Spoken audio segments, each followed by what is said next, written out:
Hello, everybody, and either welcome or welcome back to my podcast. As always, I'd like to remind everybody, if you do like this, please rate, comment, and subscribe. You can find me on iTunes, Google Play, Stitcher, SoundCloud, Spotify, and YouTube. So I'm not quite sure if you guys are aware of this or not, but there's an election coming up. And not only is it any election, it's the most important election of our lives. At least since the election in 2016 and until the election in 2020.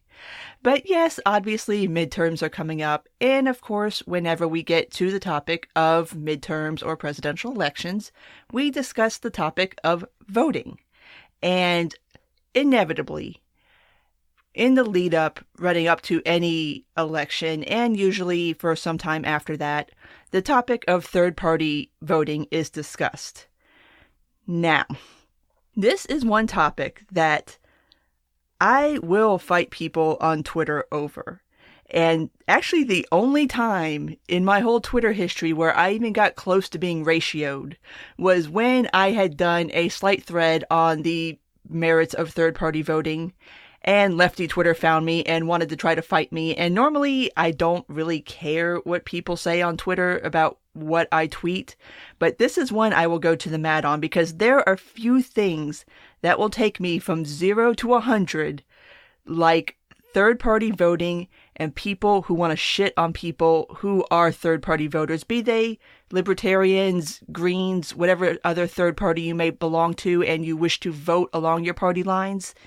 So I wanted to make this episode just as a show of solidarity to all of my third-party voters, be you libertarian or not, to kind of just lend my support over the next couple of weeks, because you're probably going to hear some variation of all of the things that I'm going to discuss today said about you and about other third-party voters, and how basically you're fucking scum and you're ruining America and everything's your fault and you need to get with the program, which no, just no. So let's go ahead and start with the first thing that I always see come down when people want to make these arguments, and that is that you have to vote for either a Republican or a Democrat, because if you don't, the other one will win. Like, if you don't vote for the Republicans, the Democrats will win. Or if you don't vote for Democrats, then the Republicans will win. Which, I mean, I don't like any of these arguments. I think they're all fucking stupid, but this is probably the one that makes me the least stabby, I guess. That's not saying very much, but it does make me roll my eyes so far to the back of my head that I can see the back of my skull. Because this whole, no, you don't have to vote for one or the other. You don't have to participate in the duopoly, and it's not going to go away as long as people keep participating in it. And so it's this idea that it's like not so much a protest vote, because that's not really the correct terminology, but this idea that you have to vote against somebody else instead of voting for somebody. And that's just, God, I hate that mentality. It's just like, ugh. Like, this is part of how we got to where we are right now. This is part of how we got to Hillary and Trump, and how we got Trump as president, is this whole idea that if you don't vote for person A, then person B is going to win, regardless of whether you even like person A. I mean, I know there's a lot of people that went out there and held their noses and voted for either Trump or Hillary, knowing full well that they hated the candidate. They did not like who they were voting for, but they were doing it in order to keep the other person out of the White House. And I don't think that is a good mentality to have on the topic of voting. You should be voting for somebody. You shouldn't be voting against somebody.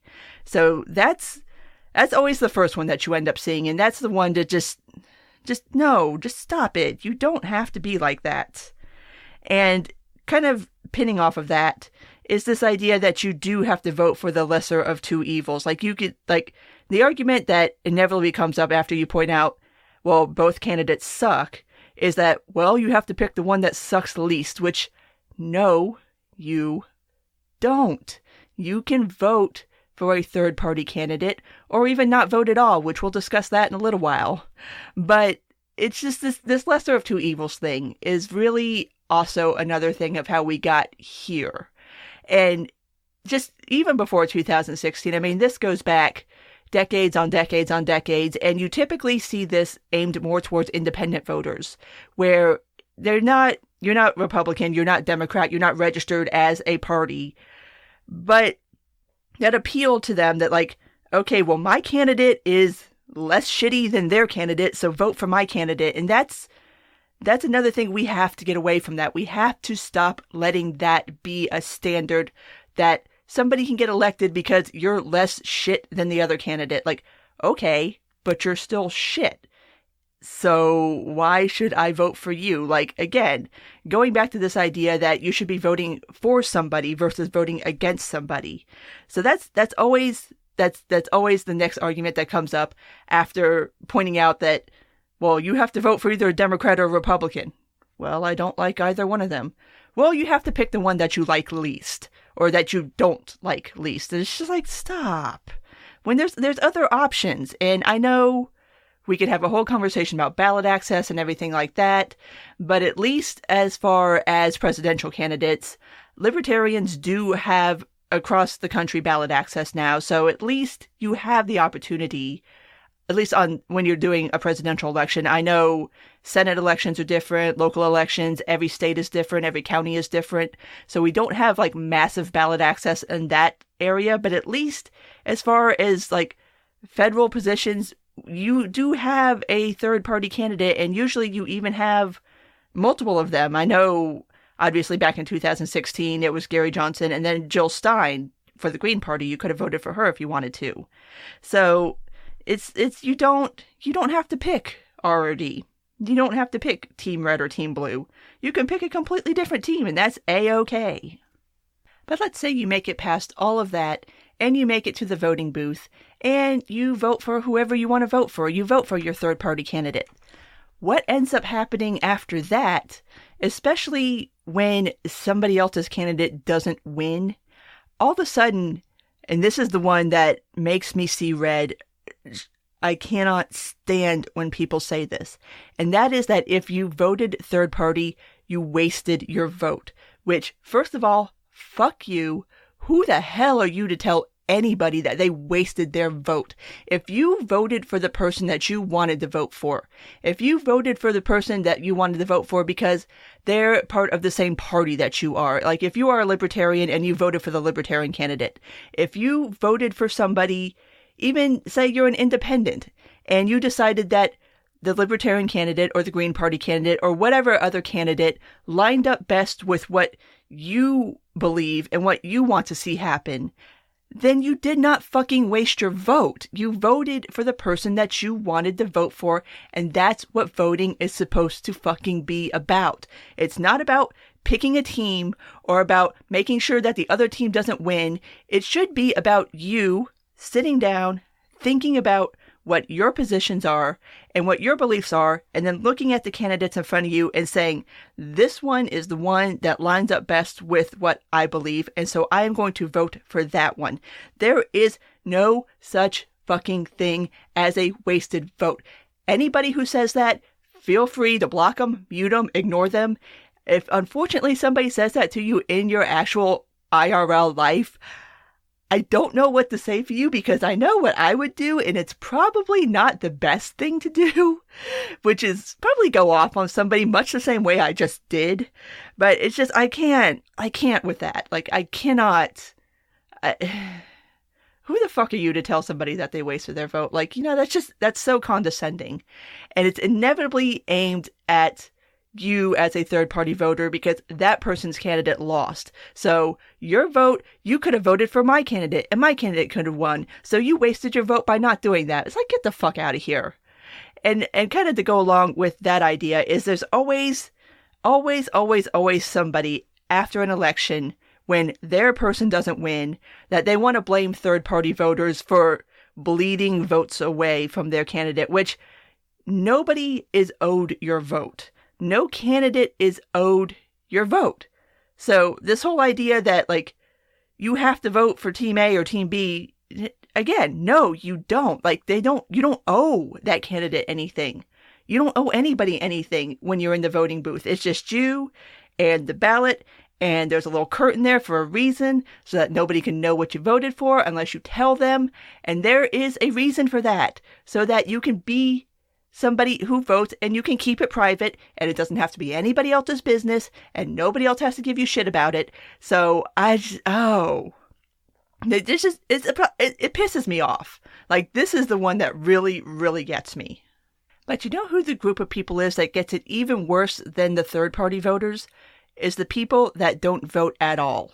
And I want to go ahead and say off the rip, it is okay for you to not vote. I know there are a lot of you out there who are anarchists and don't vote because you believe it's an act of violence.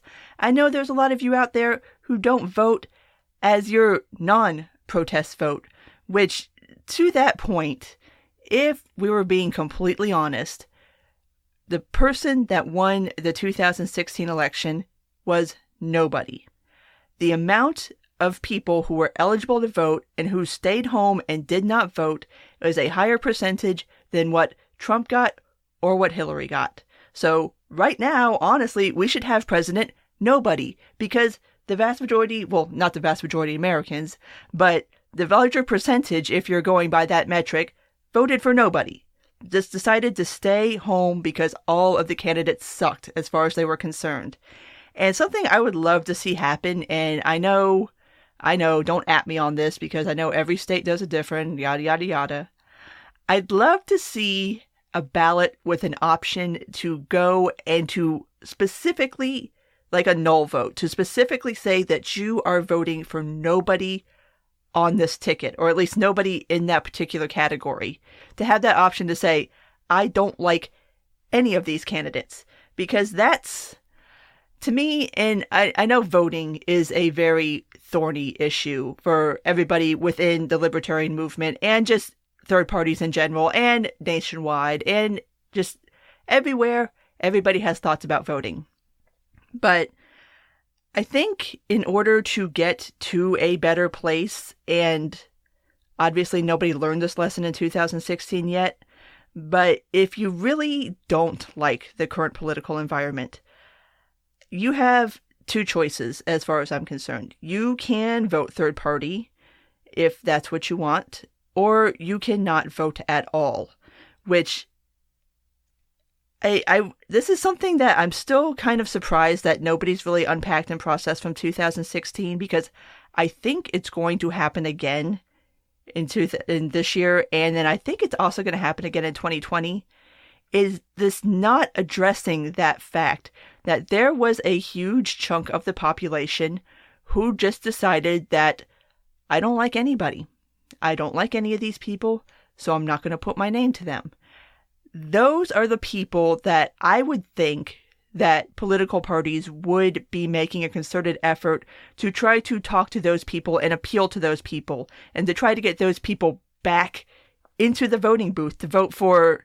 I mean, obviously, if you're doing like political party outreach, you want them to vote for your party, but to try to get people re-engaged again on something more of a positive note, because the negativity is just going to keep ramping up more and more and more, and the more ugly and the more just nasty the political process gets, and especially the voting process, the more and more people who are going to check out because they don't like the candidates and they don't like the process. And I think there is a huge opportunity there for third parties to go in and find those people and try to reach out to them and try to offer them something positive instead of just this negative approach of saying that you have to vote for person A or party A because they're not party B, and because party B sucks and so we need party A to win.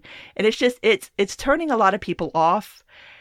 And I mean, I get it. Like I dropped out of that process a long time ago for my own personal reasons, that being one of the reasons, and also the idea of just not voting for the lesser of two evils anymore. It's just like when there is somebody that I can really go to the voting booth and like just mash that button and be like, yes, this is the person I want to put my name to, then yes, I will consider doing it.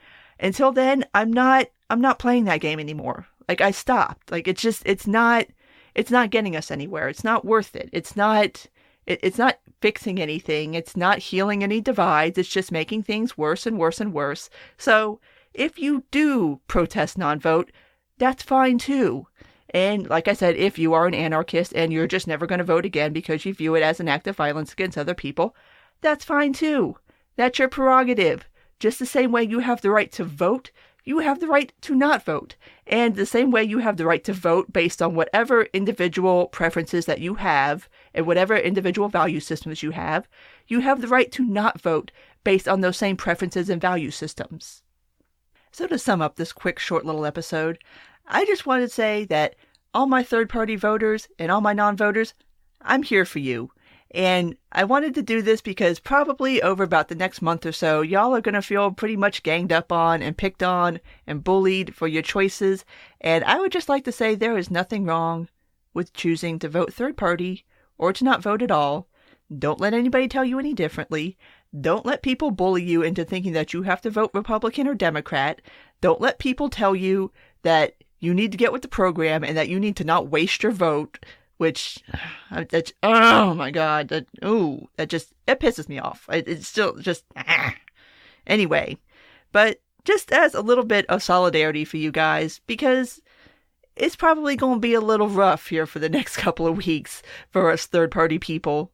And inevitably, somebody will try to blame their loss on us, which don't let them do that either. Just, if you're going to vote for the person that you genuinely want to vote for.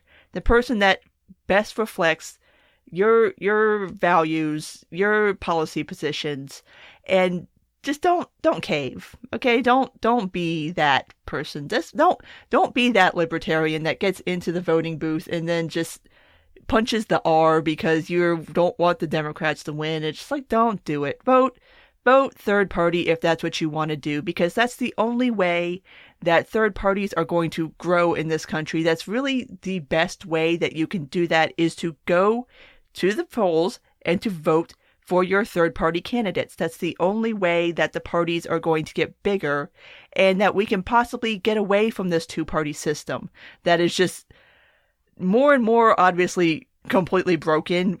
I mean, at this point, I don't think anybody can really look at the state of two-party politics right now and be like, yeah, this is fine. We can totally save this. This is great. This is totally savable, because it's not. So go forth, vote for who you want to vote for, or don't vote. That's up to you, because you're an individual and you can do whatever you want to do despite what anybody else tells you that you have to do. So I'm going to go ahead and wrap this up. If you did like this, please rate, comment, and subscribe. You can find me on iTunes, Google Play, Stitcher, SoundCloud, Spotify, and YouTube. Take care, and until next time.